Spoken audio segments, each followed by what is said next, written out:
What's up, everybody? Welcome to Diligent Canine. I want to do a little video here about e-collars.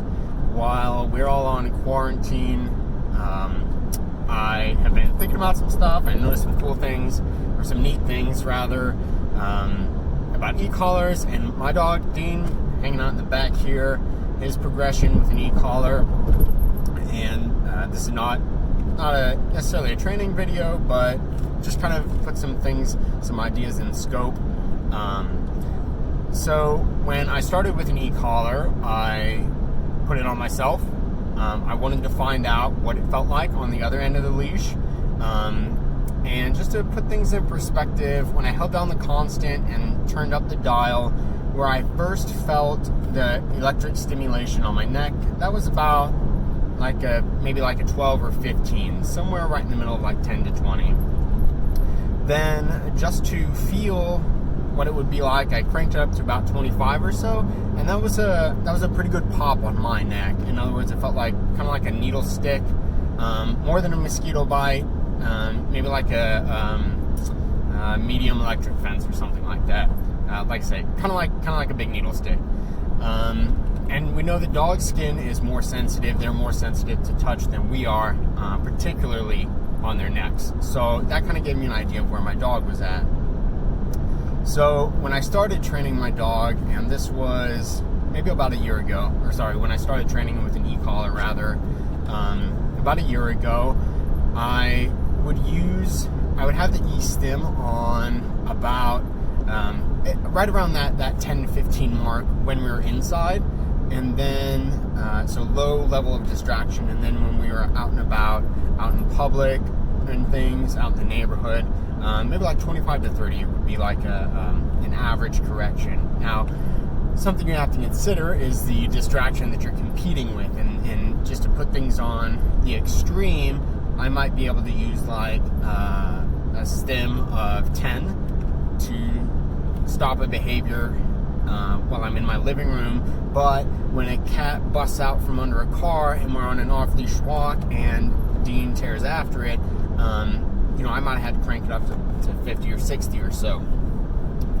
Something to remember or think about is that you can go too far. So if you stop your dog's ability to think, they're not learning from the training anymore. You're actually dipping into that punishment territory, the punitive side of things, whether you mean to or not.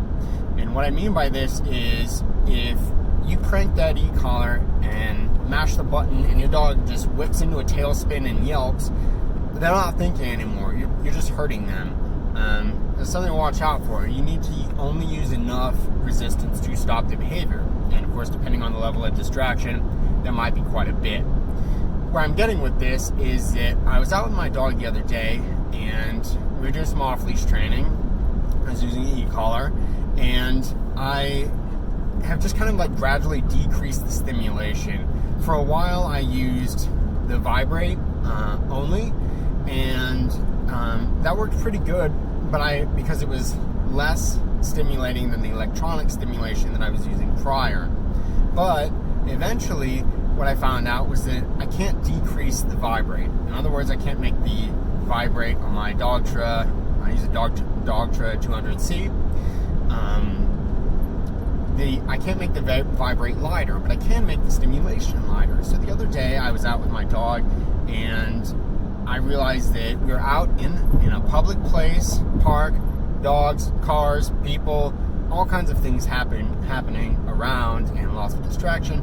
And his working level in that environment was in that 10 to 15 range on the stimulation. This is on a dial of 0 to 100. So on a scale of 0 to 100, he a year ago, used to require a stimulation of 10 to 12 with no distraction to stop a behavior.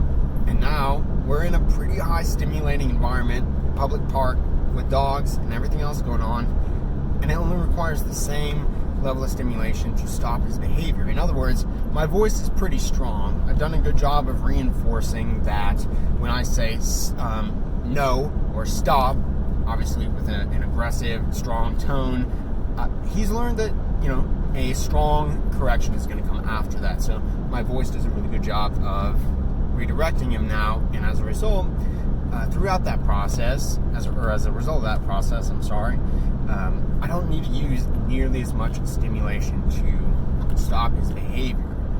There would be virtually no need for me to crank that thing over like 40-ish, unless it was in a dire circumstance. But the point I want to illustrate here is that if you're using an e-collar as an aversive, ideally you should be decreasing the level of stimulation required to alter the dog's behavior.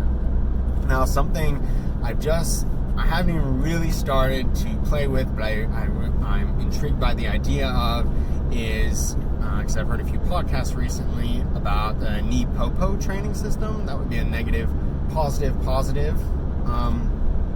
method of altering behavior. I know that term is copyrighted, but my understanding of it is kind of similar to how I've explained corrections versus punishment before, in that something negative leads to a positive and also another positive. So you're sort of doubling down on your positives to a behavior.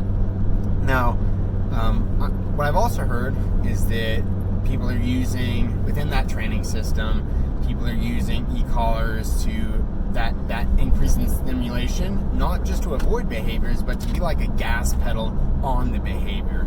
So what I'm guessing, if I'm wrong, please call me out, guys. Tag me in some videos, send me some DMs, because I want to make sure that I'm doing things right for my dog and that I'm putting good information out there.